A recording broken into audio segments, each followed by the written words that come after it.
Whenever he steps out of his car, it only takes seconds before people crowd around Abu Azrael. These Baghdadis all want their picture with the man who many see as a national hero. I'm ready to do anything for him. Anything. I swear. You're everything to me. People worship Abu Azrael, a nom de guerre which literally translates to the father of the angel of death in Arabic. The Shiite militiaman is the most renowned fighter in Iraq.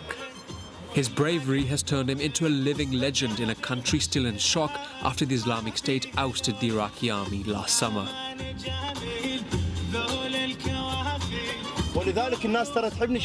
I stand by my words. That's why people prefer having me instead of a dishonest politician who announces measures on TV but does nothing. Abu Azrael has spent all night in Fallujah district fighting the Islamic State organization. In the trunk lies his equipment, always at hand. Wow. That's an M4 with a grenade launcher. These are explosives. A grenade, a smoke bomb. This is another smoke bomb. All this is nothing to me. It's all peanuts.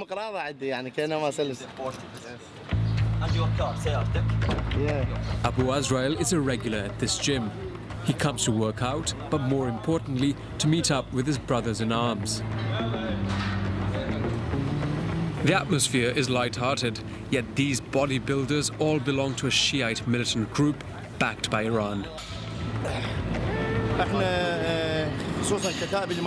We belong to the Imam Ali brigades. We've been training in Lebanon with Hezbollah and in the Islamic Republic of Iran. This training's been going on for a long time. We've been practicing for years on the streets of Iraq. Abu Azrael is a well-seasoned fighter. The 37-year-old picked up weapons for the first time more than 10 years ago. Back in the 2000s, he was fighting against the United States. At the time, he was on their list of wanted terrorists. Since then, the front lines have shifted. The US now supports Abu Azrael's militia in their fight against the jihadists. He's the Iraqi Rambo, the Daesh killer. The Iraqi Rambo, a nickname owed to these movies which he shot with his mobile phone and posted online on social media.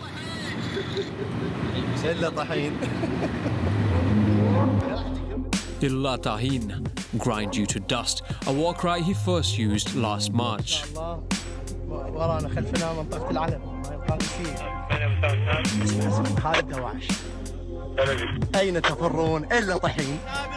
In a couple of weeks, it reached more than 2 million views.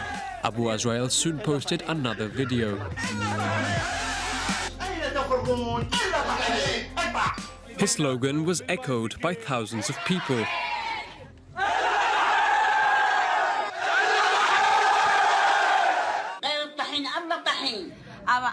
A warning to the jihadi group that went viral beyond the borders of Iraq, Spain, Sweden, and even Thailand.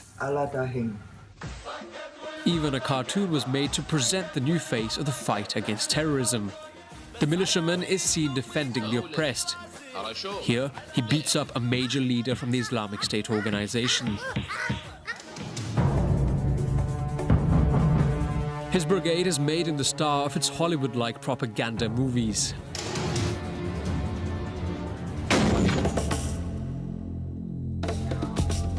This morning, Abu Azrael is all geared up on his way to the front line. He's armed with grenades, a rifle, but also 2 high-tech smartphones that he films with at all times. A way to reach out to his fans from the battlefield. We're heading for the front line. Guys don't think we're just here to take pictures. Look over there, the smoke coming out of the refinery. You see, that's Daesh's flag. He immediately shares his videos on the internet in order to counter jihadist propaganda. I'm checking with Facebook. It's the official Abu Azrael page. I have 221,000 followers. We're here to film, to send a message to the enemy. They're only here to kill and destroy, and they film all of it. So what we do is the same. We film ourselves defending the Iraqi people. A propaganda battle between armed groups fought here, 150 kilometers north of Baghdad, in Salahuddin province. On both sides of this road, jihadi territory.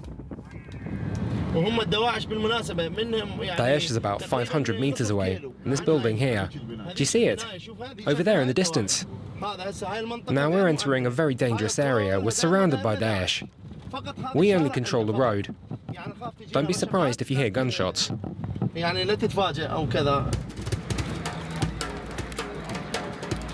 The fighter regularly meets army generals. They've called on him to secure the country's main oil refinery, Baiji. They say this mission would be impossible without the support of the Shiite militias.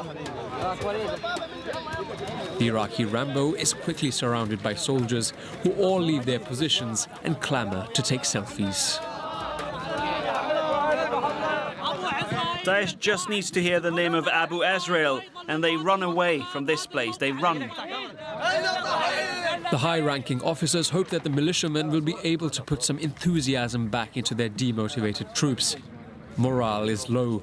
The army just lost Ramadi, the capital of the largest province of the country. He's a key person to lift the spirits of our troops.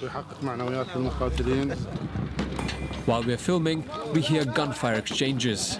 The army doesn't move, but the first ones to head to the fight are Abu Azrael and his fighters. The Islamic State organization appears to be making an effort to infiltrate. The army tells us they're just behind this sand dune. Soldiers follow the militia's lead, trying to imitate their hero, or at least film him. The enemy is out of sight, entrenched behind these houses on the other side. The tank's machine guns start firing, and eventually, gunshots cease. Abu Azrael says it's best we leave. Over the past year, the Islamic State organization has lost a third of its territory, mostly thanks to the Shiite warriors. But at what cost? In the freed zones, international organizations are now talking about war crimes. We travel to Tikrit, the symbol of the Shiite militia's victories. A deadly battle last March left thousands dead and the city deserted. 200,000 people, mainly Sunni, have left what used to be one of the richest cities of the country. Impossible for them to return without an authorization signed by the new rulers, the Shiite militias. To pass the numerous checkpoints, a militiaman accompanies us. Mahmoud, 19, a history student who has traded his books for a Kalashnikov. No one came back here. No, not to Tikrit. Really? No one? No one has come back to Tikrit. Well, yes, there's this one old lady who stayed living in her house. Amidst the chaos, behind this door, lives one of Tikrit's last residents. An isolated, elderly woman who has known the Islamic State organization's rule and the arrival of the Shiite fighters. What do you want? Where are the Daesh guys? Leave me alone, it's hot outside. Did these Islamists visit you? Did they come to see you, yes or no? No. Although the fighters pretend to have freed the inhabitants, she refuses to let our guide in. I swear to you, they left this place. Hangings on street corners, summary executions in broad daylight. Amnesty International has gathered numerous testimonies of retaliation carried out by the militias against Tikrit's population and in other regions with a Sunni majority. The militiamen strongly denied the accusations. When we took back the city, we killed many Daesh fighters. It was a fierce battle. Maybe there were other victims. 1 or 2 people during the fights. You know how these things go. These armed groups are financed by Iran, but also by the Iraqi state and the US, an official force of 120,000 men that attracts increasing numbers of young recruits and sometimes even teenagers, like this boy, Mustafa, who's barely 16.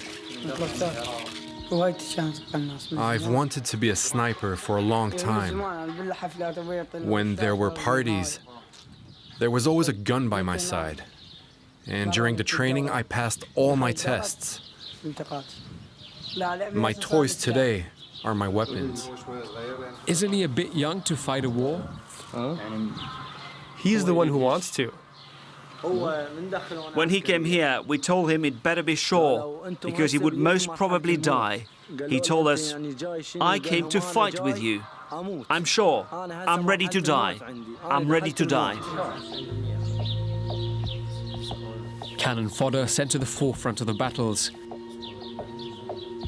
before the 200,000 strong Iraqi army.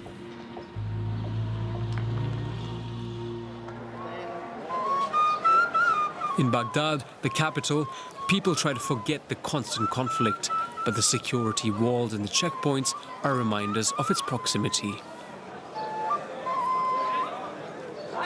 Baghdadis don't hesitate to defy suicide bombings, buying groceries as if nothing is happening. Here too, there is the feeling that they are under the protection of a new hero, Abu Azrael. Come in, come in. In an exceptional move, our fighter invites us to his home with his family. This is my whole family, my children and my grenades. I taught them how to pull the pin off in case Daesh comes. One last meal in the family's living room. He will soon head off to the battlefront again. In this simple home, the only decoration consists of religious books and this portrait of Ayatollah Khomeini. These militias obey Iranian religious leaders more than their own government. Abu Azrael says he's ready to pursue his war beyond the borders of Iraq. If the Imam tells us to march on Saudi Arabia, on Mecca, we'll go. If we have to go to Yemen to help our Houthi brothers, I'll go. All we ask for is to fall as martyrs and have a decent end, and God willing, I'll die a martyr, or we'll win. Words that do little to calm the international community's fears that these fighters today are merely a Shiite version of jihadism. Oh, my love, my love. It's time for this father to head back to the front lines. Whether as a fighter or simple morale booster, history will tell. And for how long? Hard to say in a country that has been at war for the past 12 years. Baghdadis seem resigned to the sight of armored tanks patrolling their city streets.